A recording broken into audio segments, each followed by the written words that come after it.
Daniel Matamala presenta Lo que importa. En el episodio de hoy, el revés de Milei. Conversamos con la politóloga argentina Federica Sánchez, académica de la Universidad Alberto Hurtado, y con el economista también argentino Pablo González, académico de la Universidad del Desarrollo. Lo que importa es presentado por Arauco, renovables para una vida mejor. El domingo hubo elecciones legislativas en una provincia de Argentina. Una noticia que en general habría pasado más o menos desapercibida, pero que en este caso terminó convertida en un terremoto que generó ondas políticas y económicas de gran alcance. Es que fue la primera gran derrota en la meteórica trayectoria de Javier Milei, quien en apenas un par de años pasó de ser un economista excéntrico al líder de una fuerza política, diputado, presidente de la República y referente para muchos imitadores también en el extranjero.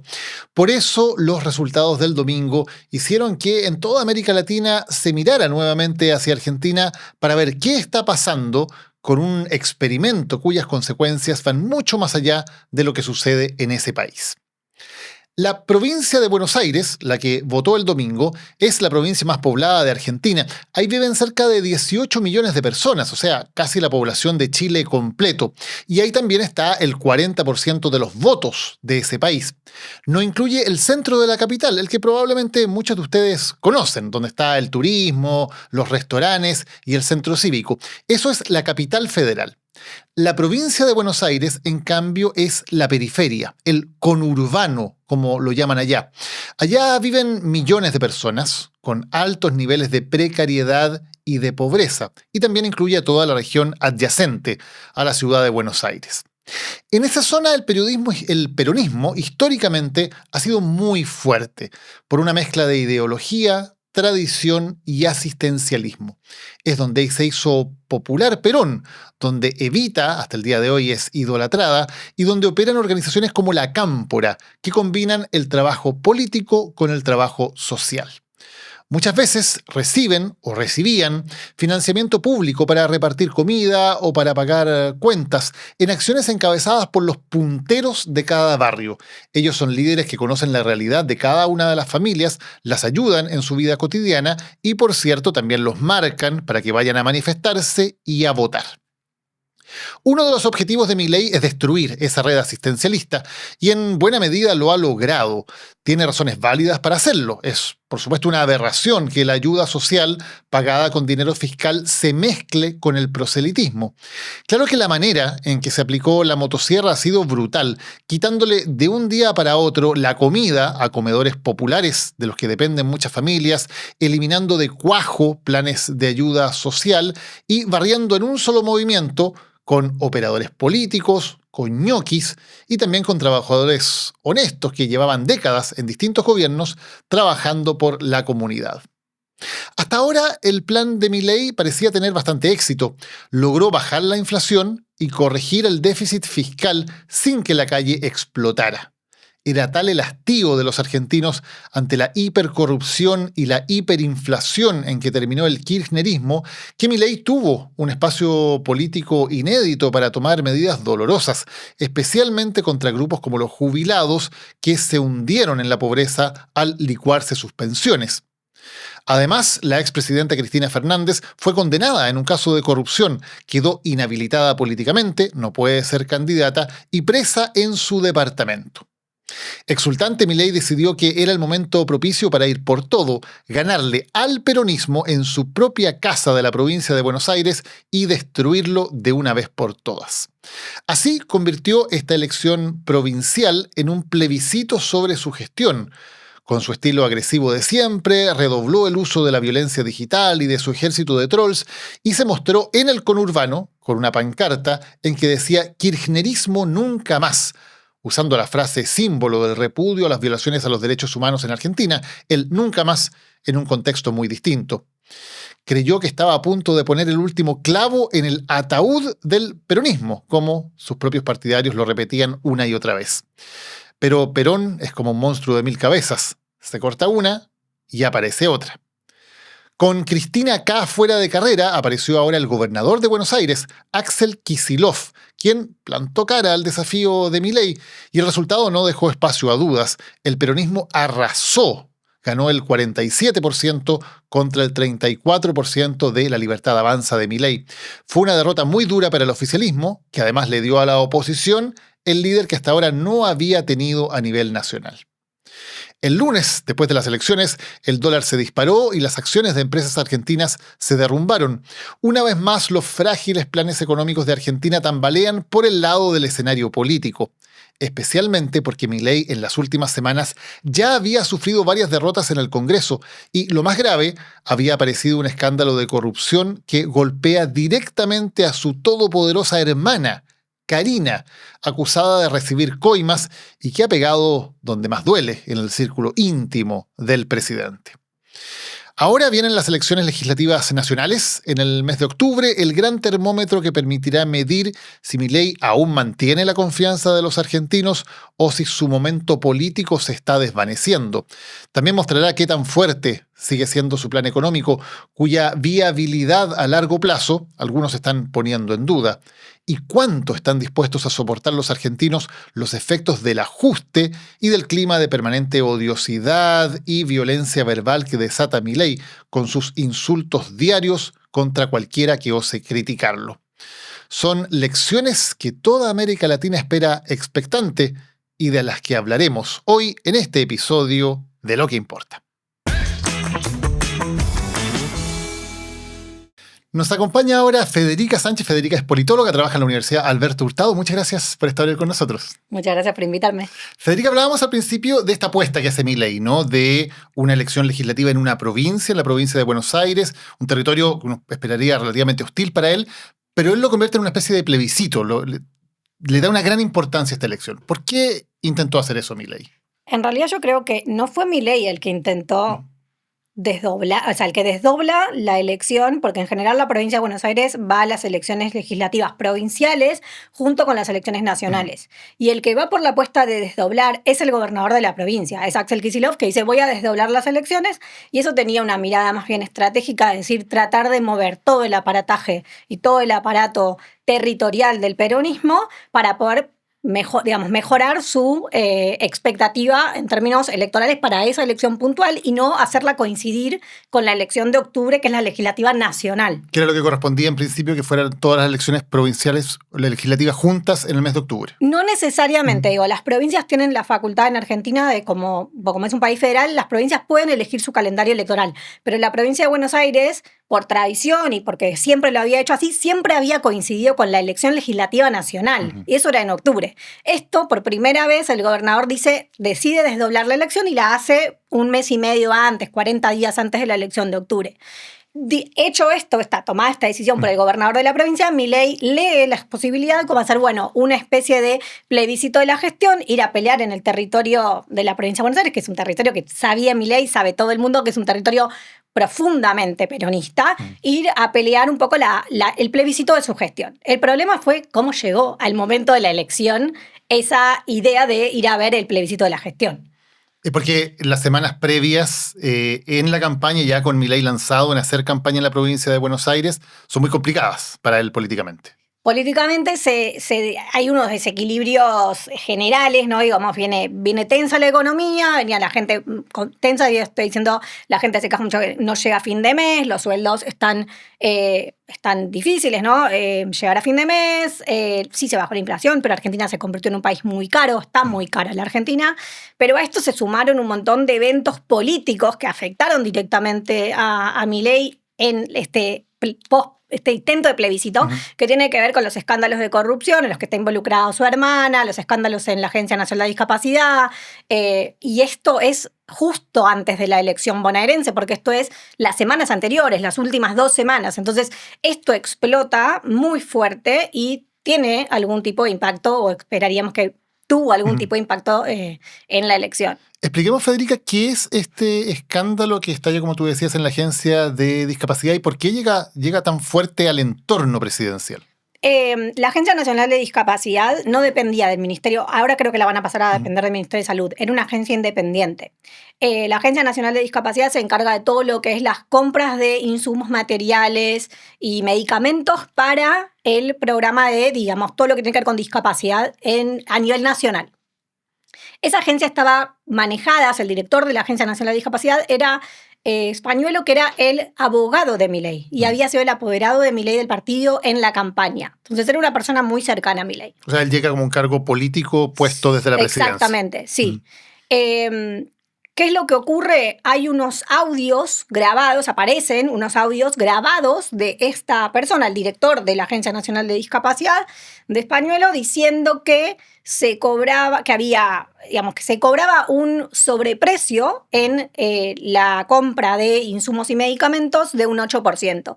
Ese 8% aparentemente se repartiría entre distintas personas, digamos, que llegan, digamos, a la presidencia. En el primer audio que sale, él dice que eso sube a presidencia. Y sube a presidencia y termina diciendo que Karina Milei, que es la mano derecha del presidente, es la secretaria general de la presidencia, se llevaba un 3% de ahí y que después el resto de lo que quedaba se repartía de otra manera. Pero acá lo importante era cuánto se llevaba la hermana del presidente, que es su mano derecha, y obviamente, si esto involucraba a la mano derecha de Karina, que era Lule Menem, Karina, y que daba la sensación de que era imposible que el presidente no supiera que esto estaba ocurriendo. Nadie lo menciona, él no lo menciona a Milei directamente, no se sabe quién lo graba tampoco, pero hay una discusión ahí sobre algo clásico de la política argentina, corrupción con sobreprecios. ¿Por qué es tan importante Karina Milei en Argentina en este momento? Ella es, bueno, como decía recién, es la mano derecha del presidente, es la que organiza además, o sea, ella organizó su campaña, ella fue la jefa de campaña, ella es su jefa, es la jefa política de la Libertad Avanza, por algo le dicen el jefe. El propio presidente le dice así. El presidente le dice el jefe, pero todos los demás también. Digo, ella es la que toma las decisiones políticas más importantes. Entonces tiene un rol fundamental en el armado en el armado, no del gabinete, pero sí del círculo más cercano, de cómo se distribuye el poder en el círculo más cercano a Milei. Ahora, además esto golpea en un punto especialmente importante por el tema de la corrupción. Una de las razones por las cuales los argentinos votan por Milei es por el cansancio con el altísimo nivel de corrupción en los gobiernos de kirchneristas. Y hasta ahora podemos hablar del escándalo Libra luego, que es un elemento también de corrupción, pero no había habido ningún escándalo de corrupción así, de corrupción clásica, ¿no? Sacar una mordida, sacar un sobreprecio para que se lo lleve el entorno presidencial, y ahora sí ocurre. Eso, ¿qué tanto daña la confianza en que hay una nueva forma de hacer política o que Milei y su entorno son más honestos que lo que ha ocurrido en la política argentina en el último tiempo? Yo creo que el daño es importante porque va muy en contra del mensaje de Milei durante toda la campaña y lo que el gobierno de la Libertad Avanza pretendía con lo cual el gobierno pretendía venir a terminar. ¿No? O sea, la idea de nosotros no somos la casta, nosotros venimos a cambiar de fondo la política argentina, y una de esas cosas es, obviamente, terminar con la corrupción, ¿no? Entonces, que todo el mundo tenga que rendir cuentas y que esa rendición de cuentas, transparencia, etcétera, o sea, la corrupción era parte de este paquete de que esto no iba más, esto es la vieja política argentina.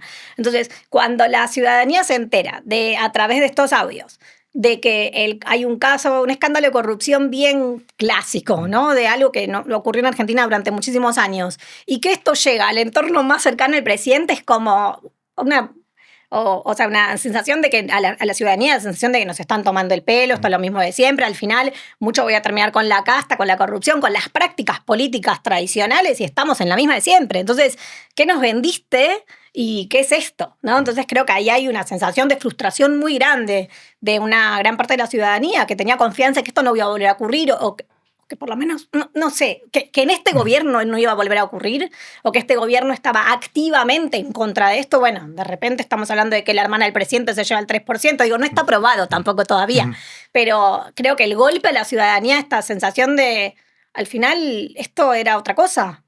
Ahora, tampoco, por el rol que decíamos que tenía, tampoco es Karina Milei un fusible, digamos, del cual el presidente pudiera deshacerse rápidamente, como ocurre si un ministro, por ejemplo, está involucrado en un caso de corrupción, que uno dice, bueno, se saca al ministro y se arma un cortafuego. Aquí la relación personal también es muy importante para Milei, eso hace mucho más difícil poder de alguna manera contener el escándalo. Sí, totalmente. Yo creo que lo va a proteger a la hermana hasta las últimas consecuencias, ¿no? Y también, por eso también hubo ahí la semana pasada, creo, hará 10 días más o menos, que Karina Milei salió a buscar un juez que pusiera como una especie de censura previa para que el resto de los audios, porque se supone que hay más audios que los que salieron a publicarse, que el resto de los audios no pudiesen ser publicados, ¿no? Audios de la propia Karina Milei.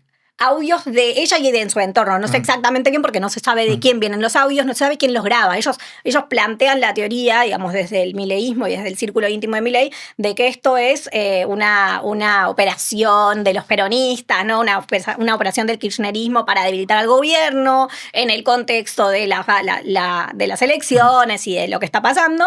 Y la propia Karina Milei pide, justamente un juez le otorga esta medida de censura previa que, bueno, después terminaría siendo inconstitucional, pero esto es un ataque directo a la libertad de prensa, entonces esto hizo mucho revuelo, ¿no? O sea, ¿para qué te estás cuidando? O sea, ¿para qué se están cuidando de que los audios salgan si ustedes no tienen nada que ver? Entonces dejen que los audios salgan. Entonces, ¿para qué estamos haciendo esto, no? Y entonces esto también alimenta las sospechas de lo que pueda estar grabándose. Y ellos lo que dicen es, bueno, hay alguien infiltrado adentro grabando nuestras conversaciones en Casa Rosada, porque aparte las conversaciones no es que sean en un bar o son conversaciones grabadas en los propios despachos de la Casa Rosada. Entonces no entienden bien quién los está grabando. Bueno, hay un montón de teorías sobre quién puede ser, pero no hay nada comprobado todavía. Ahora, hasta ahora, Milei había sido muy efectivo en de alguna manera llevar en la agenda de lo que ocurría cuando aparecía alguna situación que no le gustaba, él con su propio estilo, que como se llama es muy agresivo, lleno siempre de ofensas, de insultos, y tiene todo un ejército también, algunos de ellos que trabajan propiamente en el Estado, otros que no, pero que son muy efectivos en llevar adelante los mensajes del gobierno, en atacar de manera misericordia a cualquiera que lo critique, y da la impresión de que aquí por primera vez no han sido capaces de utilizar esta especie de arsenal con mucha violencia política, mucha violencia verbal, para lograr parar esto. ¿No les ha funcionado? ¿Lo han intentado? Sí, yo creo que no, que me parece poco que los agarró muy desprevenidos. O sea, no estaban esperando algo de un escándalo de este tipo, y este estilo, estaban concentrados en lo que venía, que era la elección de la provincia de Buenos Aires, y de repente esto los agarró como desprevenidos, y creo que no pudieron aprovechar la situación para generar con ese equipo comunicacional y con los bots y con todo ese equipo de tuiteros y de gente que tiene el presidente muy cercana, que digamos blinda mucho el mensaje. Se intentó y hubo algunos mensajes, pero realmente, o sea, una comunicación para bloquear que esto siguiera, digamos, que esto siguiera en la boca pública o en la opinión pública no fue muy efectiva. Digo, lo mucho que se pudo hacer fue esta situación de que Karina Milei pidió especie de recurso a censura previa, entonces la gente empezó a discutir temas sobre la libertad de prensa y después se venía muy encima la elección, entonces como bueno, mejor cambiemos de tema con esto para que no se siga hablando, ¿no? Pero eso igualmente no surte todo el efecto que podría haber surtido, porque tiene la consecuencia del resultado electoral, y después se termina hablando un poco de esto y cómo el escándalo de las coimas, las corrupciones y otras cosas, que hablaste del caso Libra, entre otras cosas, terminan repercutiendo en este resultado electoral. Ahora, hasta ahora la trayectoria de Javier Milei ha sido realmente meteórica. Él, primero de ser un economista relativamente desconocido, se convierte en una celebridad en los medios, arma su propio partido, logra llegar al Congreso y luego inmediatamente gana la presidencia, ¿no? Y mantiene un nivel de popularidad bastante alto, digamos, durante su primer año y medio de gestión. Es la primera vez que sufre una derrota electoral así de clara. ¿Cómo se ha movido y qué podemos esperar de Javier Milei en un escenario que hasta ahora no lo habíamos visto, en el escenario de salir derrotado de una elección?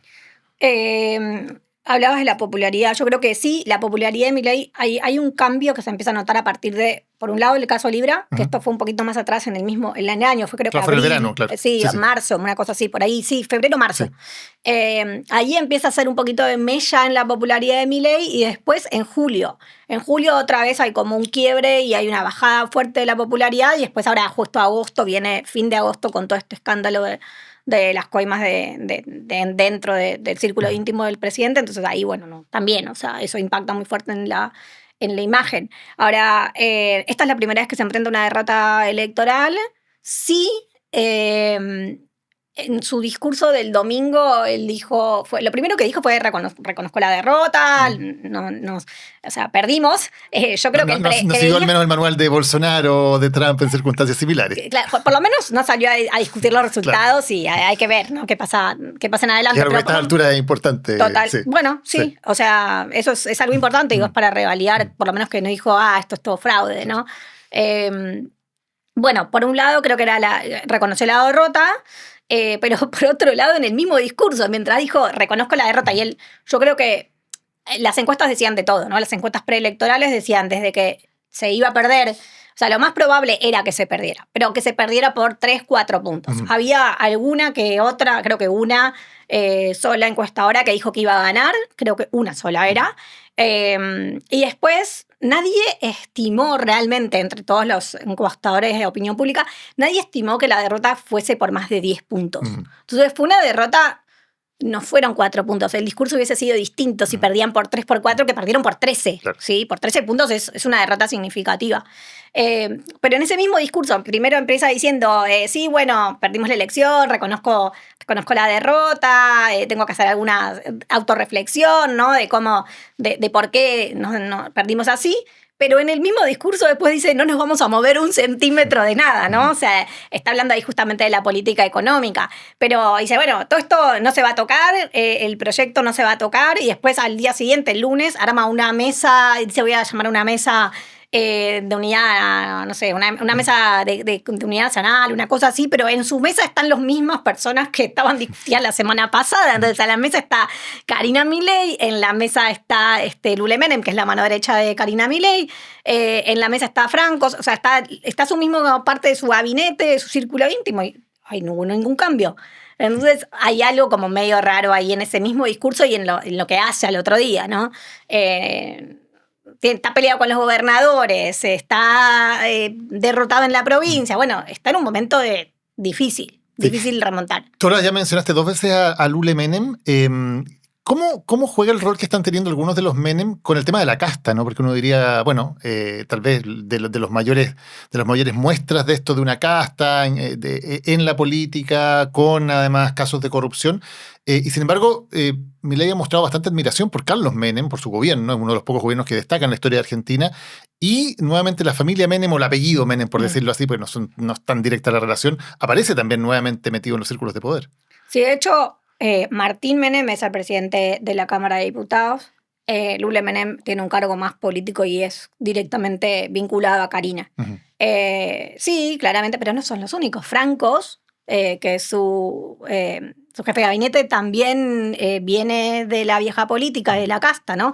Pero también de alguna manera, bueno, Caputo, todos, ¿no? No es que nadie bueno, Patricia Bullrich también. Patricia Bullrich, digo, el mismo Milei decía que era una terrorista y bueno, y ahora es su encargada de seguridad. Sí, la llamó de todo, o sea, fue bien duro con Patricia Bullrich en su momento, pero la realidad es que también era muy difícil ocupar los cargos de un gobierno para un partido que no tenía, o sea, para un presidente con un partido tan nuevo que no tenía una organización partidaria desarrollada, que no tenía cuadros políticos propios. Entonces, bueno, ¿con quién llenás todos los espacios necesarios de la administración pública en espacios de poder importantes, gabinete, etcétera, como otros espacios a lo largo de un país tan grande y federal como Argentina, donde la política nacional es importante? Bueno, vas a recurrir a los que hay, y los que hay son lo que él mismo llama la casta. Entonces, no había otra forma. Casta iba a haber seguro. El tema es los comportamientos, ¿no? Y quién de la casta seleccionás. Bueno. Federica, tú decías, está esta primera elección entonces en la provincia de Buenos Aires, cerca del 40% del padrón electoral en Argentina, pero en octubre vienen las elecciones legislativas a nivel nacional. ¿Qué podemos esperar de lo que pasa ahí, que ya es a la vuelta de la esquina? ¿Qué se puede esperar? Yo diría que Milei está apuntando. Él apunta, originalmente esta elección que se hizo en la provincia fue importante porque previo a la elección de la provincia, la Libertad Avanza, que es el partido de Milei, estuvo en un proceso muy largo de negociación, sobre todo con el PRO. Uh-huh. El PRO, que es el partido de Mauricio Macri, no todo el PRO apoyó esta alianza en la provincia con la Libertad Avanza, una parte sí lo hizo, el PRO que lo hizo debe estar un poco arrepentido. Que es la derecha tradicional, digamos. Es la derecha más, sí, o sea, la derecha más moderada, digamos, de alguna manera. Si ponemos a Milei en una derecha un poco más extrema, entonces es esa derecha de Macri. Entonces, ahí hubo un trabajo muy importante de alianza y de tejer negociaciones con el PRO para ir juntos a la provincia. Lo mismo va a pasar para la elección nacional. Y yo creo que lo que está tratando de hacer Milei justamente y que necesita hacer, no sé en qué medida lo va a lograr, eso dependerá de los resultados, es ampliar la cantidad de diputados y senadores que tiene, porque él tiene propios 37 diputados y 7 senadores. Y no tiene ningún gobernador en un país federal donde los gobiernos provinciales pesan mucho. Y eso, le está... a ver, él ha intentado, por ejemplo, saltarse al Congreso en algunas de las medidas que toma, pasarlas por fuera del Congreso. Logró aprobar una ley omnibus con una serie de medidas económicas, pero en las últimas semanas también ha sufrido derrotas muy duras en el Congreso, donde ha intentado vetar leyes y no ha logrado sostener el veto. O sea, el Congreso le ha dado vuelta el veto y ha logrado aprobar leyes aún con la opinión en contra del presidente, que es algo bastante grave. Justamente la ley de discapacidad. O sea, porque él vetó la ley de discapacidad, porque esto no me acuerdo, creo que era como 0.4 el presupuesto, la ley de discapacidad, lo que disponía.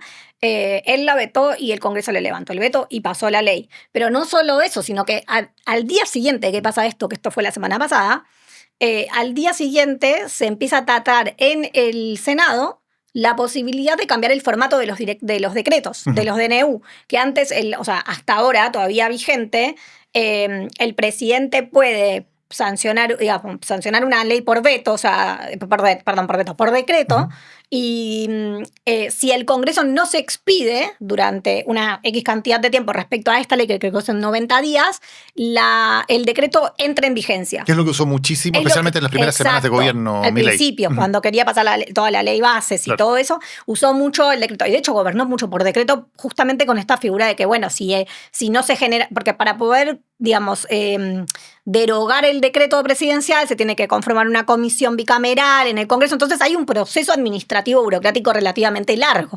Entonces, aprovechando esto, cuando el tiempo pasaba, el decreto entraba en vigencia. Ahora, el Senado la semana pasada aprobó, en el Senado tiene que pasar a diputados, la posibilidad de que esto cambie justamente al revés. Entonces, los decretos presidenciales, si no se expiden, necesitan sí o sí la ratificación del Congreso, y si el Congreso no se expide para ratificarlos, caen los decretos. Y eso le quita una herramienta muy importante a Milei para gobernar. Esto le sacaría la herramienta fundamental, y como viene la mano, yo creo que diputados va a aprobar también esto. Entonces, si el Congreso saca esta ley, a Milei se le acabó la fiesta con los decretos. No puede gobernar más por decreto, y si no puede, o va a ser muy limitada su capacidad para gobernar por decreto, va a necesitar construir mayorías o consensos al interior del Congreso.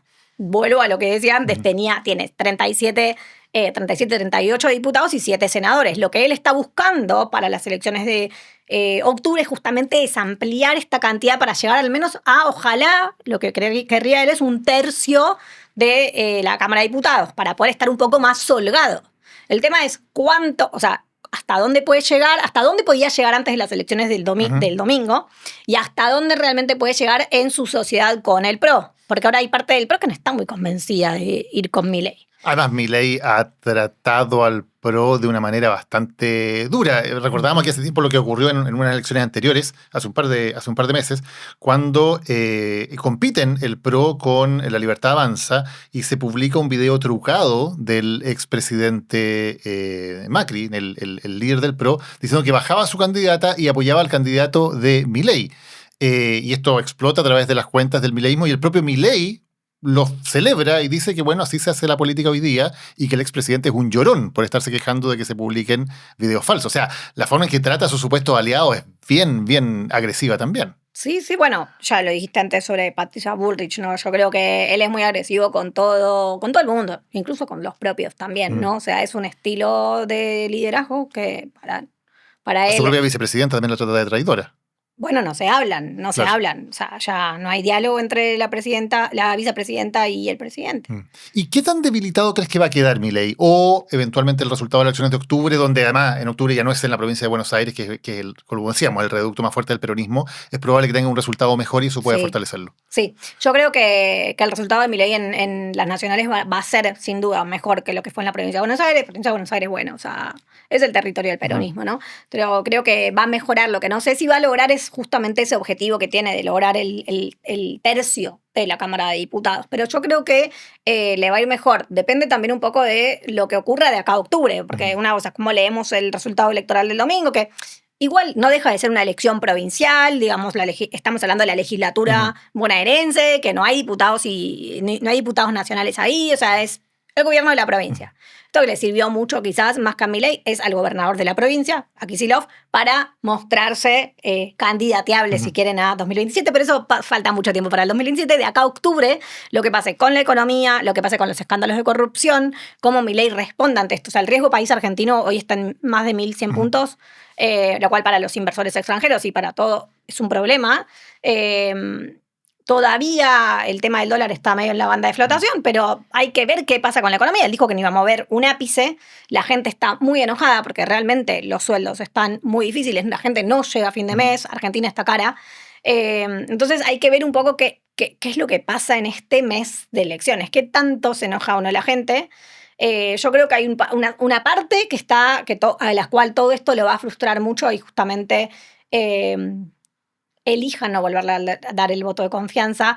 Yo creo que hay una parte de quienes en su momento votaron a Milei, estoy hablando de 2023, de quienes en su momento votaron a Milei y que venían probablemente del peronismo frustrado, ese voto de clase media baja trabajadora que Milei consiguió en el 2023, ese voto que hoy en la provincia de Buenos Aires volvió al peronismo, hay que ver ese voto a dónde va en octubre. Pero hay otra parte que, o sea, él tiene un voto propio de 30%, más o menos, que es lo que había sacado en las primarias en 2023, y lo que él lleva propio a la elección de octubre en el 2023, antes de la segunda vuelta, donde ahí ya va con todos los votos del PRO. Entonces ahora, o de Cambiemos en su momento, ¿no? Ahora esperamos que vaya con su voto propio, que es ese 30%, probablemente con parte de ese voto de lo que antes era Cambiemos. No sé si todo, porque ahora hay una tercera opción, que es esta opción de más federal, que viene de los gobernadores, que es un grupo de gobernadores que no están ni con el peronismo, ni tampoco con Milei, que es como una tercera vía, lo que en las elecciones provinciales fue Somos Buenos Aires. ¿Cómo se corta el voto ahí? O sea, ahí el voto más moderado, de la derecha más moderada, ¿qué parte de ese voto elige no votar a Milei y qué parte se queda, digamos, con la alianza entre Cambiemos o el PRO y La Libertad Avanza? Federica, Milei ha sido un fenómeno que ha ido más allá de Argentina, es mirado con interés, podríamos decir, por grupos de extrema derecha en buena parte de América Latina, por el tema económico, pero también por la forma de hacer política, ¿no? Una forma muy, muy dura, muy agresiva, muy de pelear la batalla cultural siempre. Él también se ha alineado con líderes como Orbán, como Trump, como Bolsonaro. Ha hablado en términos muy duros de las organizaciones de derechos humanos, del feminismo, de lo que llama la agenda woke, etcétera, ¿no? ¿Qué tanto crees que la figura de Milei está logrando ser una figura relevante a nivel internacional? ¿O al revés, crees que es un fenómeno que finalmente va a terminar circunscrito solamente a una característica propia de Argentina? Es una pregunta interesante. Yo creo que el momento en el cual más pudo brillar internacionalmente, creo que ya pasó. Creo que en este momento, más que estar ocupado de su lugar en la agenda internacional, tiene que estar mirando por un rato la agenda interna y estar más preocupado de lo que está pasando en Argentina con su gobierno, con la política y la economía a nivel nacional. Creo que para la región quizás va a ser más importante que para el mundo, ¿no? O sea, acá pienso, bueno, sí, las relaciones con el Cono Sur, ¿no? Con los partidos más de ultraderecha a nivel del Cono Sur. O bueno, América, ¿no? También Bukele, ni hablar. Él tiene muy buenos lazos también con los españoles, con la gente de Vox, ¿no? Y con Israel, que apoyaba a Netanyahu de manera incondicional. Y con Israel, sí. Él apoyaba a Netanyahu, bueno, que es también una situación como muy discutida. Él se alineó con Netanyahu desde el principio y lo dijo desde su campaña también. Una cosa media mística ahí también, ¿no? Porque él se ha mostrado muy cercano a religiosos fundamentalistas, judíos, se compara con Moisés, pero nunca se convirtió al judaísmo Mm. tampoco. Entonces ahí hay algo como medio extraño, como muy cercano al misticismo cabalístico del judaísmo, pero sin haberse convertido al judaísmo. Yo creo que esa alianza igual con Netanyahu, o ese apoyo incondicional a Netanyahu no lo va a cambiar. Un apoyo incondicional a Trump, obviamente quiere tener a Trump cercano y de su lado, al gobierno de Estados Unidos, creo que eso también es algo que en esa línea no lo va a cambiar, pero me imagino un año y medio siguiente, o unos próximos 2 años, con menos proyección internacional y más centrado en la parte del armado político interno, sobre todo porque hoy en 2027 va a querer ir a competir por la reelección. Entonces ahí es un poco menos mirar hacia afuera, más mirar hacia adentro, me imagino eso. Pero creo que también hay que esperar un poco a ver cómo se da el rearmado del Congreso para saber entender cuál es la capacidad que tiene de gobernar, obviamente de posicionar y de llevar adelante su agenda del 2023, que obviamente cuando asume él, asume un gobierno en minoría, porque no tiene la cantidad de representantes para poder pasar cómodamente sus leyes, por eso termina gobernando por decreto, pero hay que ver qué pasa después de esta reorganización del Congreso Nacional, a ver qué tanta flexibilidad y qué tanto tiene para poder seguir gobernando cómodamente, que más o menos acuerdos. Quizás en algunas cosas logre acuerdos, en otras no, pero eso es un tema, porque te quedan 2 años de gobierno y para que te quieran reelegir, más allá de tu estilo, tu liderazgo, que tiene 1001 cuestionamientos, y podemos hablar de qué tan democrático o no es Milei, que creo que muy poco tiene de apego a la democracia como régimen mismo, ¿no? Pero tenés que mostrar gestión para que te vuelvan a votar, ¿no? O sea, la gente te va a evaluar al final de tu mandato, y en función de cómo te evalúen positiva o negativamente tendrás una chance de la reelección o no. Entonces, y ahí entra la gestión. Entonces, bueno, que ver qué pasa qué pasa realmente con la economía. ¿Podés seguir sosteniendo el modelo o no? Y en Argentina, viste que solo pensamos en dólares, entonces ahí hay que ver qué pasa. Y eso lo vamos a conversar en el siguiente bloque. ¿Qué pasa con el modelo económico también que está implantando el presidente Milei? Federica Sánchez, muchas gracias por habernos acompañado hoy hablando de un tema que importa. Muchas gracias por invitarme. Para Arauco, transformar la madera es un trabajo, pero transformar el mundo es lo que importa. Lo bueno de ser renovables es conservar el presente para construir el futuro. Arauco, renovables para una vida mejor. Nos acompaña ahora precisamente para hablar de lo que ocurre con la economía en Argentina, un tema siempre complejo, Pablo González, economista de la Universidad del Desarrollo. Pablo, gracias por acompañarnos hoy. Hola, muchas gracias por la invitación. Siempre es un desafío hablar de la economía argentina, que se mueve a sus propios ritmos y con sus propias lógicas. Uno podría decir que Milei ha sido bastante exitoso donde otros habían fracasado, ¿no? En dominar la inflación, al menos por ahora, en regular en algo el gasto y el déficit público que estaba completamente desbocado. ¿Han sido hasta ahora esos los éxitos que uno podría reconocerle a Milei? Yo creo que sí. El tema de poner en tapete cuáles son las prioridades y sobre todo la prioridad fiscal. Uh-huh. Bajar la inflación, Argentina ya ha tenido mucha experiencia. Uh-huh. Lo hizo con Menem relativamente rápido, lo hizo incluso en el gobierno de Alfonsín con el plan Austral. Claro. Pero esos planes casualmente fracasaron por el flanco fiscal. Uh-huh.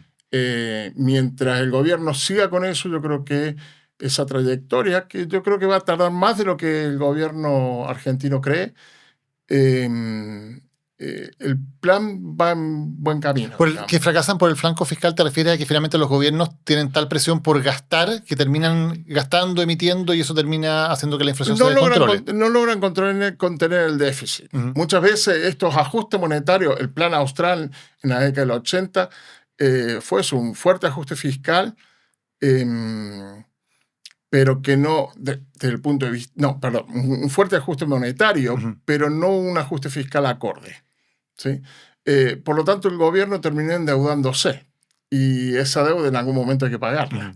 Uh-huh. La cuenta lleva no solamente las compras del supermercado a nivel de familia, sino lo que hay que pagar de intereses de la tarjeta de crédito. Uh-huh. Después. Para un país es exactamente lo mismo. Uh-huh. Y eso es lo que terminó cobrando, digamos, o dejando afuera a las posibilidades de una estabilización que fuese perdurable, tanto en los 80 como en los 90. Milei celebró muy rápidamente que él había alcanzado el equilibrio fiscal y que ya no tenían déficit. muy frágil, pero reprimiendo gastos que se ven como que no se van a poder mantener contenidos en el tiempo. ¿A qué gastos te refieres, por ejemplo? Universidades, obra pública, diría lo fundamental. Gran parte de la obra pública y del gasto de salud, de educación, está en manos de provincia, pero dependen de fondos que recauda la nación y que el gobierno ha retenido en cierta forma o ha reducido sustancialmente. ¿Y eso crees que no es sostenible en el largo plazo? Yo creo que no. Hay una mezcla. La economía nació como economía política. Cuando hablamos de los clásicos, David Ricardo, Adam Smith, nació como economía política. Porque hay una mezcla. ¿Sí? Y esto tiene que ser sostenible en el tiempo. La elección que hubo en la provincia de Buenos Aires el fin de semana muestra que no es solamente resultados económicos. Tiene que haber un acompañamiento, en este caso en un país que es democrático, que elige sus autoridades. Si el Congreso no va a estar alineado, se hace más difícil la tarea. Ahora, a Milei no le gusta mucho esa mirada. Él cree más bien una economía que una especie de ciencia exacta, donde hay como una verdad revelada y que sencillamente hay que llevar adelante esa verdad y listo, ¿no? Sí, pero ahí te voy a traer a colación un paper de un economista recién galardonado con el premio Nobel, Acemoglu, que lo debes conocer sí, por supuesto. Su libro famoso de ¿Por qué fracasan las naciones? Robinson, sí. Él tiene un paper del año 2013 donde explican por qué fallamos los economistas en el asesoramiento a la política, en definitiva, y es por no considerar los grupos de intereses que se van generando detrás de cada política, por más que sea buena o mala, y que dificultan los cambios o van generando tensiones. Uno puede tener la receta, pero al fin y al cabo es un tema de gestión, si quieren llamarlo de alguna forma, gestión de personas, gestión de la sociedad. Y por lo tanto la política es importante. Si no tiene acompañamiento de la sociedad, el sistema se cae. Ahora, Pablo, daba la impresión, al menos en su primer año y medio de gestión, de que Milei sí había logrado tener ese acompañamiento de la sociedad. O sea, había cometido medidas muy radicales, muy drásticas, con un altísimo costo social para grupos como la clase media, los sectores más pobres, los jubilados, ni hablar, se les licuaron las pensiones, como decían ellos, ¿no?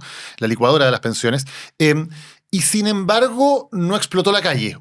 Y Milei mantuvo una popularidad, de hecho, bastante importante, pese a lo duro de las medidas que estaba tomando. Daba la impresión de que era tal el hartazgo de la sociedad argentina que le estaban dando el crédito para poder seguir adelante. Sí, pero ya hemos tenido eso antes. La gente no se acuerda mucho. Ajá. Yo era joven en los años 90 con Menem. Cuando Menem asume, hay una devaluación tremenda. Ajá.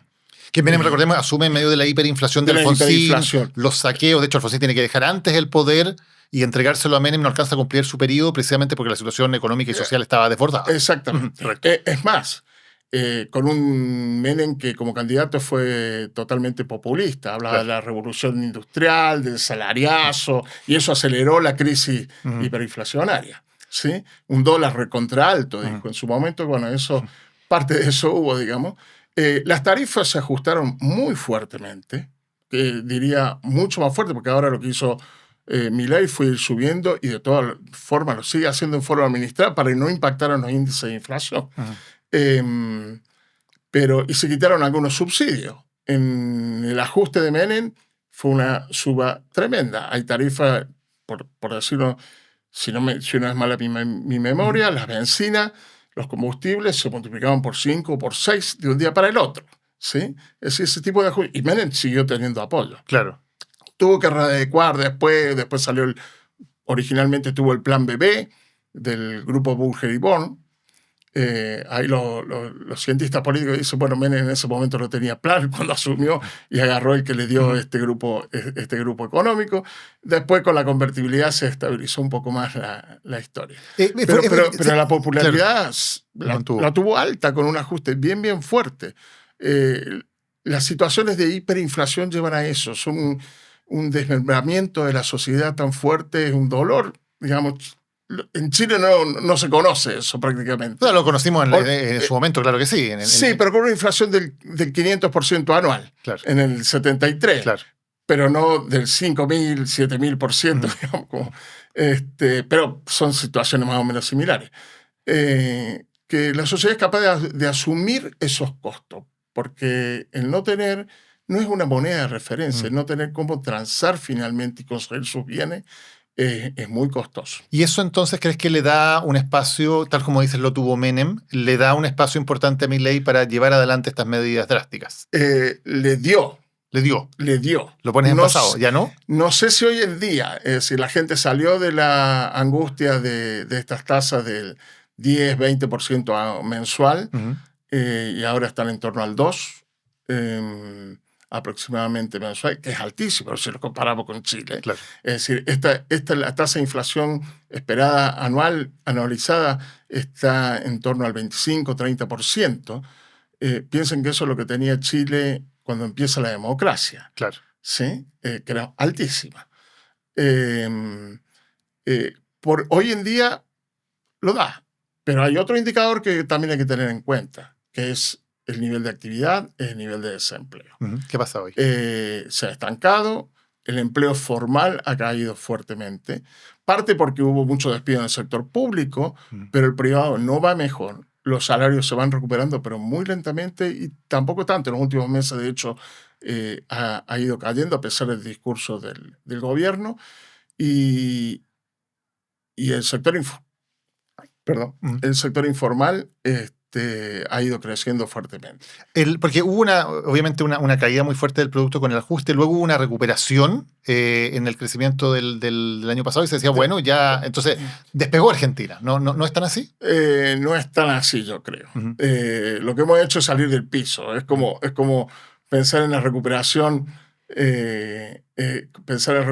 post pandemia. Uh-huh. En realidad hemos salido del subterráneo simplemente. No ha sido tan grande. Para este año el crecimiento se estima en un 4%, que puede parecer enorme, uh-huh, pero venimos de una recesión bien fuerte el año pasado. Los indicadores en los últimos meses de actividad industrial, el indicador similar al IMASEC habla de unos 3-4 meses ya que viene cayendo el nivel de actividad, golpeado quizás por el dólar, un dólar que facilita las importaciones, una apertura de la economía en algunos sectores que trae más competencia también de importaciones. El sector exportador no le rinde el dólar que hay hoy en día. Gran parte del plan está anclado casualmente en la cotización del dólar, en tener un ancla cambiaria. Algo que es muy común en los procesos de salida de hiperinflaciones o inflaciones altas. Lo hizo Menem, lo hizo Alfonsín, pero en todas las experiencias prácticamente hiperinflacionarias del mundo que tenemos registradas desde principios de los años 900, casi todas, menos una, Hungría, se salió por tipo de cambio fijo. Acá no está fijo, hay una banda, pero es algo más o menos está similar. manejado. Quiero volver al ejemplo que ponías, que me parece muy interesante, porque además, lo hablábamos antes, uno de los pocos líderes políticos del que Milei habla bien es Menem. Milei habla muy mal de todos los gobiernos argentinos, la peste de Alfonsín, etc. Pero a Menem le tiene mucho respeto. Tú hacías la comparación entre ambos. Menem mantuvo el peso fijo con el dólar, ¿no? En una etapa que generó al menos una sensación de mucha prosperidad. Y luego, claro, cae de alguna manera ese modelo de una manera terrible, como ocurrió en Argentina a principios de siglo. ¿Ves peligros similares en lo que están haciendo o son estrategias distintas en lo que hizo Menem en los años 90, que funcionó, le dio popularidad de una época de prosperidad, pero terminó muy, muy mal, o lo que está haciendo Milei hoy día? Menem yo creo que el periodo de Menem tuvo algunas cosas en contra, unas propias. Uh-huh. Fue su intención de reelegirse casi eternamente y por lo tanto el flanco fiscal, el gasto aumentó hacia el final muy fuertemente. Y eso llevó a una crisis. Y hubo algunos acontecimientos, crisis asiática, un golpe inicial fue la crisis del tequila, a fines del 90, en diciembre del 94. La crisis asiática, la devaluación de Brasil en el año 98, que hicieron que el tipo de cambio se atrasase todavía mucho más y por lo tanto le quitase competitividad al país. La competitividad no tiene que ver con el tipo de cambio, la competitividad es productividad, ¿sí? Pero obviamente en el corto plazo el tipo de cambio ayuda un poco, no en el largo plazo, pero sí en el corto plazo. Y para eso, perdón, para eso necesitas tener muchos dólares. Menem privatizó muchísimo, tenía recursos por ahí. ¿Tiene algo parecido, Milei? No. Y de hecho las privatizaciones han sido muy, muy pocas hasta ahora. El ingreso de dólares ha sido, en general, ha sido muy, muy a cuentagotas de recursos externos. Incluso la inversión todavía no despega, salvo las inversiones a través de este régimen especial, protegido, parecido a lo que hubo aquí en la minería. Pero casualmente son sectores de energía y minería los que han entrado a través del RIGI, como se lo conoce allá, a este régimen de estabilidad, al fin y al cabo, tributaria por un largo periodo de tiempo. Pero no tienen los recursos que hubo en aquel momento. Las privatizaciones no son tan importantes. No sé quién se va a querer todavía meter cuando tenemos componente casualmente político, de que esto puede darse vuelta, no creo que al 100%, no volver a la historia del kirchnerismo, pero que el paso al cual vayamos, la velocidad para ordenarlo sea distinta. Y en ese sentido, el gran problema que tiene hoy Milei es más bien político, o sea, ¿qué tan creíble resulta que va a mantener el rumbo después de la derrota en las elecciones del domingo, viendo lo que va a pasar en las legislativas de octubre? Yo no creo que cambie el rumbo, lo dijo él. No sé si va a poder seguir teniendo la misma velocidad, ¿sí? Hace unos minutos con Federica Sánchez era, sí. Hablaban casualmente de la composición del Congreso y las leyes que le ha estado aprobando el Congreso, casualmente. Hay cosas que la sociedad argentina está acostumbrada en cierta forma. Es decir, en Argentina, por ejemplo, la educación gratuita universitaria pública es algo que está arraigado en el pensamiento o en la idiosincrasia argentina. Por más que haya sectores, no pensamos en una universidad pública, digamos, que sea paga en general. Y eso es un sector que moviliza. Acá mismo en Chile lo hemos visto. Claro. Es decir, cuando estuvo el estallido y antes de eso, con los pingüinos y todo eso, tenemos acá en el mismo Chile el diagnóstico de que tenemos que apuntalar en la básica y la media, y resulta que tenemos gratuidad en la universitaria, pero hemos hecho poco. Allá va a pasar más o menos lo mismo. Las provincias tienen sus recursos. Al fin y al cabo, Argentina se constituye como país, distinto quizá a la historia de Chile. Cuando se hace la Constitución son las Provincias Unidas del Río de la Plata. Claro. ¿Sí? Entonces, la importancia del federalismo es muy, muy fuerte y pueden condicionar casualmente ese ritmo de reformas que hay que hacer. Porque además yo creo que hay cosas que hizo Menem, que se volvieron atrás después, lamentablemente, que fue la privatización, la desregulación de la economía, en las cuales vamos a avanzar. En las cuales yo creo que hay más consenso desde el punto de vista de la sociedad. Y que lo hacen bien, porque eso gana, no es solo política, es productividad al fin y al cabo. Sacar, como aquí estamos hablando de la permisología, digamos, sacar regulaciones que están al vicio, que retrasan los proyectos de inversión innecesariamente, yo creo que la gente ya lo tiene en mente, ¿sí? No es un cambio cultural tan fuerte como quizás Milei lo decía cuando asumió en diciembre del 2023. Los argentinos no cambiamos de un día para el otro. En Chile los chinos tampoco cambian de un día para el otro. Así que no es un cambio cultural tan rápido. Pero sí hay una convicción de que el Estado estaba agobiando. Pero tú decías, hay algunos recortes especialmente son difíciles de sostener. En la obra pública, por ejemplo, en las transferencias a las provincias, que son las que finalmente se tienen que encargar de la salud y de la educación, pero que reciben fondos del gobierno federal para eso, y eso no está ocurriendo. Ahí, de alguna manera, ¿va a tener que soltar la mano el gobierno? ¿Va a tener que gastar algo más? ¿Cómo es que se puede resolver ese problema? Yo creo que finalmente la pulseada que ha habido durante el último mes en el Congreso, dicen, y casualmente que le pudieron dar vuelta a algunos vetos, yo creo que finalmente el ritmo va a ser distinto. Que ya el Congreso incluso está aprobando gastos pese a la oposición del presidente. Que los puede vetar Milei, claro. Pero con un Congreso que él no logre dominar, esos vetos se los pueden dar vuelta, finalmente. Entonces van a necesitar una mayor negociación. Sí. ¿Qué pasa con el Fondo Monetario Internacional? Que es protagonista muy importante, como sabemos, de la historia económica de Argentina, las negociaciones con el Fondo Monetario Internacional, conseguir dinero, endeudarse, una dinámica que uno siempre dice, bueno, es bastante perversa, ¿no? Porque están permanentemente en esto de buscar fondos de emergencia, que significa que el Estado argentino esté permanentemente endeudado. ¿Esto ha seguido esta lógica bajo el gobierno de Milei? ¿Qué debería pasar ahora? A ver, nos habíamos olvidado que se sacó de encima el Fondo Monetario para no ser controlado, yo creo. Aprovechó un momento además que tenía los recursos, claro, digamos, para el boom de los commodities y todo, pudo aprovechar ese momento. Y se sacaba de encima. Tener el Fondo Monetario yo creo que en cierta forma es bueno, sobre todo para una economía como Argentina. Hay que entender también que el Fondo Monetario, como cualquier organismo internacional, nunca va a confrontar con un país. Uh-huh.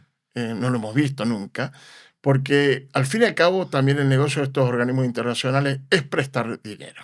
De eso viven. Uh-huh. Cuando Brasil y Argentina pagaron su deuda años atrás, a principios de este siglo, en el Fondo Monetario y en otros organismos internacionales, bueno, ¿y ahora qué hacemos? Eran los mayores deudores y ya no hace falta tanto staff.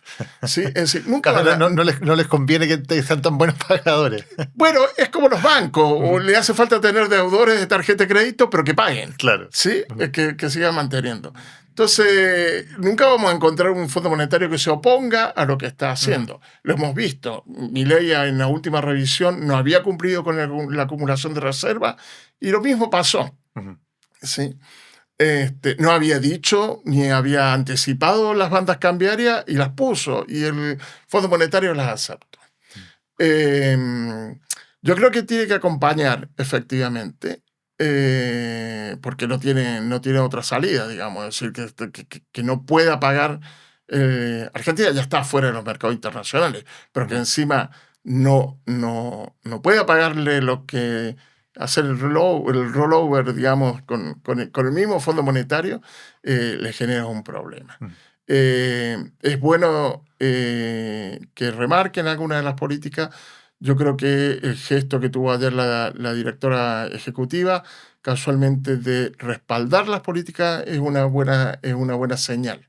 ¿Sí? ¿Y cómo se movía el riesgo país, que también siempre ha sido un problema muy importante para Argentina? Porque además, en la medida que crece el riesgo país, significa que la deuda es más cara, mayor parte del presupuesto se tiene que ir también a pagar deuda, a pagar intereses de la deuda, y eso nuevamente es una bicicleta que va asfixiando la economía. Sí. Digamos, lamentablemente es un problema. Es cierto que eso tiene que ver con bonos soberanos. Uh-huh. El riesgo país se calcula en base a los bonos soberanos. Hoy en día Argentina está fuera, no tiene crédito, nadie le toma. Y los que le prestan, bueno, exigen una prima que es bastante alta. Claro. Es un seguro que tienen que tomar, la probabilidad de que dejes de pagar no es menor. Tan en DICOM, diría uno. O que tengamos que empezar a extender los plazos, uh-huh, que es probablemente lo que le va a terminar pasando a Argentina si la próxima elección, la de octubre, la nacional, el Congreso no le está favorable. Pablo, Milei ha sido, y lo conversábamos antes con Federica, desde el lado político, pero te quiero preguntarte del lado económico. ¿Ha sido de alguna manera tomado por algunos sectores también fuera de Argentina como un referente, ¿no? Esto de la motosierra, incluso se ha utilizado en varias partes. ¿Crees que hay lecciones o aprendizajes de lo que ha ocurrido que son válidos también para países como Chile, o son realidades tan distintas que no tienen mucho que ver o no hay mucho que aprender de lo bueno y lo malo que ha ocurrido con Milei en materia económica? No, yo creo que hay cosas que son buenas. Uh-huh. Antes de la elección de diciembre o noviembre, uh-huh, fue en realidad, asume en diciembre, pero fue en noviembre, la segunda vuelta de Milei, que gana Milei. Yo estaba convencido que cualquiera de los dos candidatos no iba a tener margen para cosas muy distintas. Uh-huh.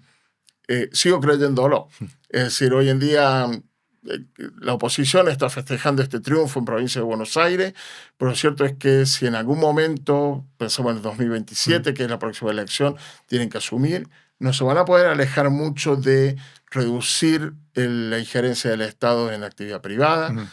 O sea, Argentina no va a volver atrás, digamos, al kirchnerismo. Yo creo que no vuelve ya al kirchnerismo. Uh-huh. Una expresión que a mí no me gusta mucho, digamos, esto de que le iban a poner el último clavo al ataúd del kirchnerismo. yo creo que, bueno, son expresiones que le hacen muy mal, porque quizás la falla más grande que tiene Argentina en todo este tiempo, y la que te mencioné a Acemoglu y los Nobel del año pasado, lo que ellos remarcan es la institucionalidad. Y es lo que le sigue faltando incluso en este gobierno de Milei. Desde el punto de vista económico, de regulación, privatización, reducir la injerencia en el sector privado del Estado, reducir o... No sé si reducir, tenemos países que son altamente desarrollados, los países nórdicos en general, con un Estado que es enorme. ¿Sí? El tamaño del Estado no define en sí el nivel de desarrollo. Lo define casualmente la institucionalidad. Por lo menos es lo que hemos aprendido. No hemos aprendido mucho en economía sobre qué hace falta para ser exitoso creciendo, pero sí que sabemos cuáles son las cosas que no hay que hacer. Y Milei no digamos que está construyendo mucha institucionalidad, o sea, su estilo político es al revés, más bien de desarmar institucionalidad, de un estilo muy confrontacional. Exactamente, de buscar pocos acuerdos. Te pongo un ejemplo que me gusta tomar, cómo los argentinos hemos logrado el sistema de pensiones.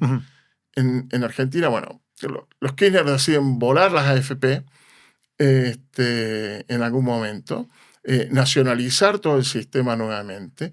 Macri logra aprobar por una mayoría mínima una reforma al sistema de pensiones, y apenas sube Fernández lo vuelven a dar vuelta. ¿Sí? Son discusiones que son de muy largo plazo, o con efectos de muy largo plazo, y por lo tanto se necesita dar